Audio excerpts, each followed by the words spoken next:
ये Redmi 13C किसी customer ने बलूचिस्तान से TCS के थ्रू भेजा था, जो कि उसने रॉन्ग फाइल फ्लैश की और फ़ोन नो पोर्ट पे चला गया। अभी ये कोई MTK पोर्ट वगैरह कुछ नहीं बना रहा था, इस वजह से वो फ्लैश भी नहीं कर पाया इसको। तो सबसे पहले हमने इसको ISP कनेक्ट कर लिए और इसको यहाँ पर F64 के अंदर हम डिटेक्ट कर लेंगे और चेक करते हैं कि इसके अंदर इशू क्या है। यहाँ पर इसको हमने सभी चीज़ें सेट करके जैसे इसको आइडेंटिफाई करेंगे। फ़ोन हमारा यहाँ पे आइडेंटिफाई हो चुका है, तो यहाँ पर हम इसकी सारी इन्फो लॉग्स आने के बाद चेक करते हैं कि इसमें इशू क्या है। जहाँ तक अभी तक शो हुआ है तो इसका MMC बिल्कुल ओके है, हेल्थ भी बिल्कुल ओके है, लेकिन ये फिर भी पोर्ट नहीं बना रहा, नो पोर्ट पे जा चुका है ये फ़ोन।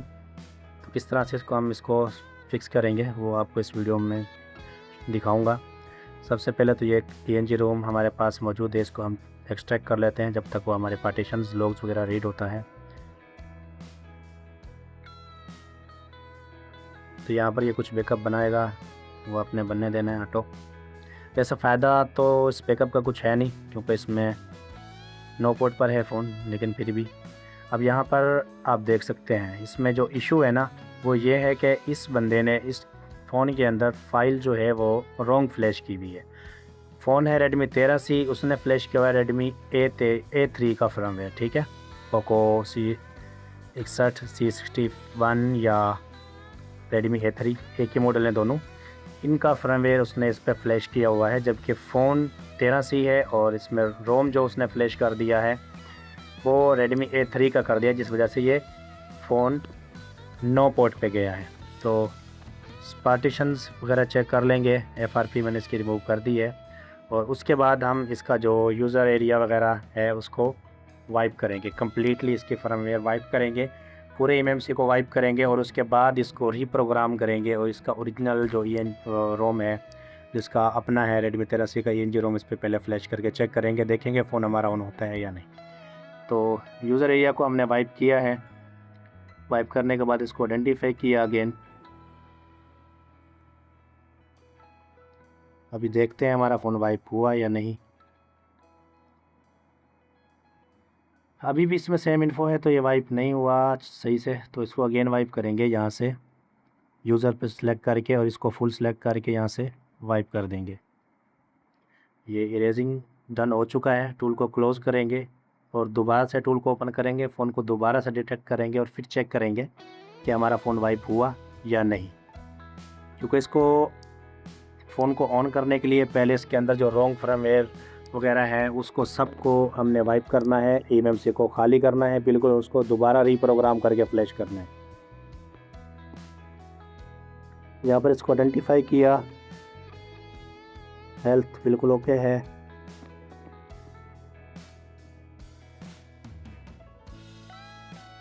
अभी ये कुछ बैकअप ले रहा है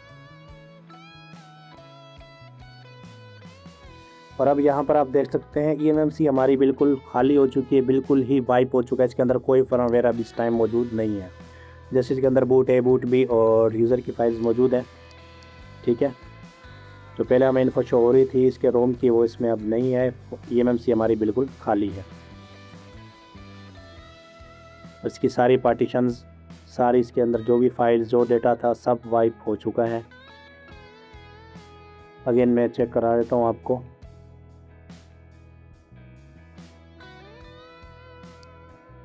तो अब हमने सबसे पहले इसकी पार्टीशन GPT पार्टीशंस बनानी है। उसके लिए GPT पे क्लिक करेंगे और इसका जो ENG रोम हमने एक्सट्रैक्ट करके रखा था उसको सिलेक्ट कर लेंगे यहाँ से, ताकि इसके हम GPT पार्टीशंस बना पाएँ। यहाँ से हम इसके फर्मवेयर में आगे ENG का यूज़ भी कर सकते हैं, स्टॉक रोम का यूज़ भी कर सकते हैं आप। यहाँ से स्कार्टर को सिलेक्ट कर लेंगे, ठीक है। स्कार्टर XML को सिलेक्ट किया, जैसे सेलेक्ट किया इसकी प्रोसेसिंग स्टार्ट हो जाएगी और GPT पार्टीशंस बनना हमारी स्टार्ट हो चुकी हैं। थोड़ा सा वेट करेंगे।